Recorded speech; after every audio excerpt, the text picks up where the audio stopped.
চলো শুরু করি 2016 SLST class 11-12 question answer. First question, Harappa সভ্যতা কবে আবিষ্কৃত হয়? চারটে অপশানের মধ্যে উত্তর হবে 1922 খ্রিস্টাব্দে।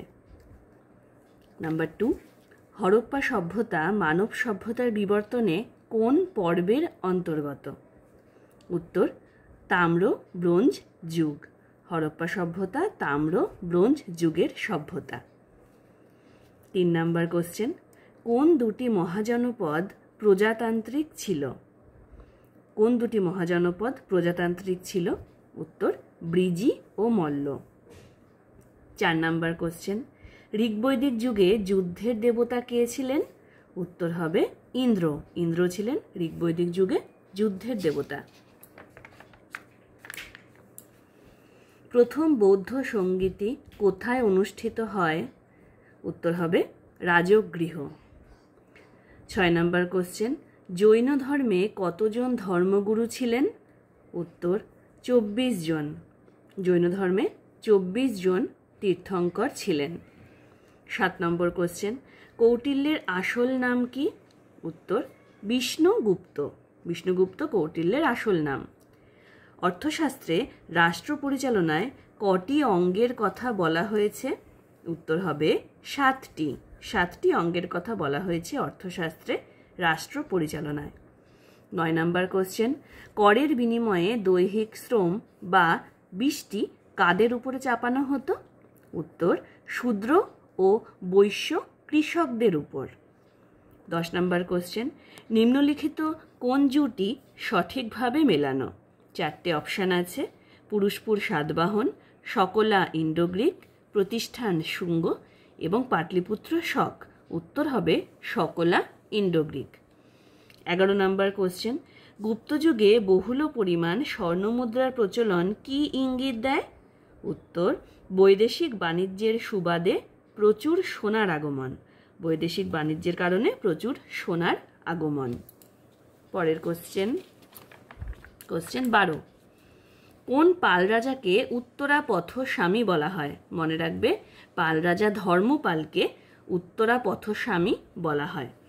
13 নম্বর কোশ্চেন, নিম্নলিখিত সুলতানদের মধ্যে কে সিকান্দার ই সানি উপাধি ধারণ করেছিলেন? উত্তর হবে আলাউদ্দিন খলজি। আলাউদ্দিন খলজি নিম্নলিখিত সুলতানদের মধ্যে সিকান্দার ই সানি উপাধি ধারণ করেছিলেন। 14 নম্বর কোশ্চেন, দিল্লির সুলতানি আমলে কাদের বারিদ বলা হতো? গুপ্তচরদের। গুপ্তচরদের বারিদ বলা হতো। 15 নম্বর কোশ্চেন, দিল্লি সুলতানি যুগে কোন সুলতান সেনাবাহিনীকে দশমিক প্রথার ধাঁচে বিন্যস্ত করেছিলেন? খুব ইম্পর্টেন্ট একটা কোশ্চেন, সেনাবাহিনীকে দশমিক প্রথার ধাঁচে বিন্যস্ত করেছিলেন কোন সুলতান? উত্তর হবে আলাউদ্দিন খলজি। 16 নম্বর কোশ্চেন, বাজার নিয়ন্ত্রণের জন্য আলাউদ্দিন খলজি কি শাসনতান্ত্রিক ব্যবস্থা নিয়েছিলেন? এটাও ভীষণ ইম্পর্টেন্ট কোশ্চেন, মনে রাখবে, দেওয়ান ই রিয়াসত। বাজার দর নিয়ন্ত্রণ করার জন্য আলাউদ্দিন খলজি যে শাসনতান্ত্রিক ব্যবস্থা নিয়েছিলেন তাকে বলা হয় দেওয়ান ই রিয়াসত। 17 নম্বর কোশ্চেন, কোন সুলতান প্রথম দুর্ভিক্ষ কোড জারি করে দুর্ভিক্ষ কবলিত মানুষদের ত্রাণ সরবরাহ করেন? উত্তর হবে মোহাম্মদ বিন তুগলক। মোহাম্মদ বিন তুগলক। 18 নম্বর কোশ্চেন, বিজয়নগর সাম্রাজ্যে প্রধান আমদানিজাত পণ্য সম্ভার কি ছিল? মনে রাখবে, বিজয়নগর সাম্রাজ্যে প্রধান আমদানিজাত পণ্য সম্ভার হচ্ছে ঘোড়া। ঘোড়া হবে সঠিক উত্তর। চলো পরের পৃষ্ঠায় যাই। পরের কোশ্চেন 19 নম্বর কোশ্চেন, বিজয়নগর সাম্রাজ্যে বিদেশি পর্যটকদের মধ্যে রাষ্ট্রদূত কে ছিলেন? বিজয়নগর সাম্রাজ্যে অনেক বিদেশি পর্যটক এসেছিলেন, তাদের মধ্যে রাষ্ট্রদূত কে ছিলেন? আব্দুর রাজ্জাক। আব্দুর রাজ্জাক ছিলেন রাষ্ট্রদূত। 20 নম্বর কোশ্চেন, জাট ও সওয়ার যে ব্যবস্থার সঙ্গে সম্পর্কিত সেটি হলো মনসবদারি ব্যবস্থা। মনসবদারি ব্যবস্থার সঙ্গে জাট ও সওয়ার সম্পর্কিত। 21 নম্বর কোশ্চেন, আকবর মাহাজারনামা ঘোষণা করেন কবে? মাহাজারনামা ঘোষণা করেন আকবর 1579 খ্রিস্টাব্দে। 1579 খ্রিস্টাব্দে। আচ্ছা, এটাও ভীষণ ইম্পর্টেন্ট একটা কোশ্চেন, জিন্দা পীর নামে কে পরিচিত ছিলেন? জিন্দা পীর বলা হতো মুঘল সম্রাট অরঙ্গজেবকে। পরের কোশ্চেন 23 নাম্বার, শিবাজি রাজ্যাভিষেক কোথায় অনুষ্ঠিত হয়? শিবাজি রাজ্যাভিষেক অনুষ্ঠিত হয়েছিল রায়গড় দুর্গে। রায়গড় কিন্তু এখানে অপশানে নেই, উত্তরটা হবে রায়গড় দুর্গে। 24 নাম্বার কোশ্চেন, ফতোয়া ই জাহানদারি গ্রন্থের লেখক কে ছিলেন? উত্তর জিয়াউদ্দিন বারানি। জিয়াউদ্দিন বারানি। মারাঠা প্রশাসনে হুজুর দফতর বলতে কি বোঝায়? মারাঠা প্রশাসনে হুজুর দপ্তর বলতে বোঝায় পেশোয়া সচিবালয়কে। পরের কোশ্চেন 26 নাম্বার, উত্তর পশ্চিম সীমান্ত প্রদেশে আকবরের সবচেয়ে উল্লেখযোগ্য সাফল্য কি? এই কোশ্চেনটার মধ্যে দুটো অপশানই কিন্তু খুব কাছাকাছি। উত্তর পশ্চিম সীমান্ত প্রদেশে আকবরের সবচেয়ে উল্লেখযোগ্য সাফল্য হলো কাবুল বা কান্দাহার। কান্দাহারও হতে পারে, কাবুলও হতে পারে। 27 নম্বর কোশ্চেন, কোন ঐতিহাসিক মুঘল দরবারে দল ও রাজনীতি নিয়ে প্রামাণ্য গ্রন্থ লিখেছেন? উত্তর হবে সতীশচন্দ্র। কোন ঐতিহাসিক মুঘল দরবারে দল আর রাজনীতি নিয়ে প্রামাণ্য গ্রন্থ লিখেছেন? উত্তর হবে সতীশচন্দ্র। সূর্যাস্ত আইন কোন ভূমি ব্যবস্থার সঙ্গে যুক্ত ছিল? চিরস্থায়ী বন্দোবস্ত।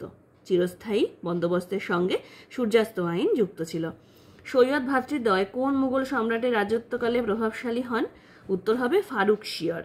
ফারুকশিয়রকে দিল্লির সিংহাসনে বসাতে এই সৈয়দ ভ্রাতৃদ্বয় গুরুত্বপূর্ণ ভূমিকা পালন করেছিল এবং পরে তাকে হত্যা করে মোহাম্মদ শাহকে সিংহাসনে বসান। তাই তাদেরকে রাজা নির্মাতাও বলা হয়ে থাকে, সৈয়দ ভ্রাতৃদ্বয়কে। তাহলে এখানে অপশনটার উত্তর হবে ফারুকশিয়র। 30 নম্বর কোশ্চেন, হায়দ্রাবাদের প্রতিষ্ঠাতা কে? উত্তর হবে চীন কুলিজ খান। কে বাংলায় প্রথম ইংরেজি যুগের শিক্ষিত যুব সম্প্রদায়ের মধ্যে সক্রেটিসের মত প্রভাব ফেলেছিলেন? উত্তর হবে হেনরি ভিভিয়ান ডিরোজিও। পরের কোশ্চেন 32 নম্বর কোশ্চেন, 1875 সালে ব্লাভাটস্কি ও কলোনেল ওলকট কোথায় থিওজফিক্যাল সোসাইটি প্রতিষ্ঠা করেন? উত্তর হবে মার্কিন যুক্তরাষ্ট্রতে। মনে রাখবে, থিওজফিক্যাল সোসাইটি মার্কিন যুক্তরাষ্ট্রে 1875 সালে প্রতিষ্ঠা করেছিলেন ব্লাভাটস্কি ও কলোনেল ওলকট। ওদের পরের কোশ্চেন চলো দেখি। 33 নম্বর কোশ্চেন, স্যার সৈয়দ আহমেদ খান কবে আলিগড়ে মোহামেডান অ্যাংলো ওরিয়েন্টাল কলেজ প্রতিষ্ঠা করেন? উত্তর 1875 সালে। মহারাষ্ট্রে প্রার্থনা সমাজ প্রতিষ্ঠার প্রাণপুরুষ কে ছিলেন? উত্তর এমজি রানাডে। এই কোশ্চেনটা আগের দিন আমরা 9-10-এও পেয়েছি। মহারাষ্ট্রে প্রার্থনা সমাজের প্রতিষ্ঠার প্রাণপুরুষ ছিলেন মহাদেব গোবিন্দ রানাডে। কে নীল বিদ্রোহের প্রেক্ষিতে নীলদর্পণ নাটক লেখেন? দীনবন্ধু মিত্র। পরের question, history of the sepoy war গ্রন্থের লেখক কে? History of the sepoy war গ্রন্থের লেখক ছিলেন স্যার জন কে। মনে রাখবে, স্যার জন কে। পরের কোশ্চেন, কে দেশবাসীকে বলেছিলেন সকল ভারতবাসী আমার ভাই? 4টে অপশান আছে, তার মধ্যে হবে স্বামী বিবেকানন্দ। 38 নম্বর কোশ্চেন, কাকে ভারতীয় অসন্তোষের জনক বলা হয়? বাল গঙ্গাধর তিলককে বলা হয় ভারতীয় অসন্তোষের জনক। 39 নম্বর কোশ্চেন, জাতীয় শিক্ষা পরিষদ কবে গঠিত হয়? মনে রাখবে 1906 সালে। নিখিল ভারত ট্রেড ইউনিয়ন কংগ্রেসের প্রথম অধিবেশন, যেটা 1920 সালে হয়েছিল, সেখানে কে সভাপতি ছিলেন? উত্তর হবে লালা লাজপত রায়। পরের কোশ্চেন 41 নম্বর কোশ্চেন, গান্ধী আরোইন চুক্তি কবে স্বাক্ষরিত হয়? এটাও আমরা 9-10-এ আগের দিন কোশ্চেনটা পেয়েছি। উত্তর হবে 1931 সালে। গান্ধী আরোইন চুক্তি অনুষ্ঠিত হয় 1931 সালে। কান্ডিদ এর রচয়িতা কে ছিলেন? কান্ডিদ এর রচয়িতা কে ছিলেন? উত্তর হবে ভলতেয়ার। আচ্ছা, রক্তলোলুপ নেকড়ে বলে কারা পরিচিত ছিল? ভীষণ ইম্পর্টেন্ট। রক্তলোলুপ নেকড়ে বলা হতো ইন্টেন্ডেন্টদের। ইন্টেন্ডেন্ট, ঠিক আছে। পরের কোশ্চেন, জর্জ দাঁতো কে ছিলেন? উত্তর লিখবে জ্যাকোবিন দলের নেতা। জ্যাকোবিন দলের নেতা ছিলেন জর্জ দাঁতো।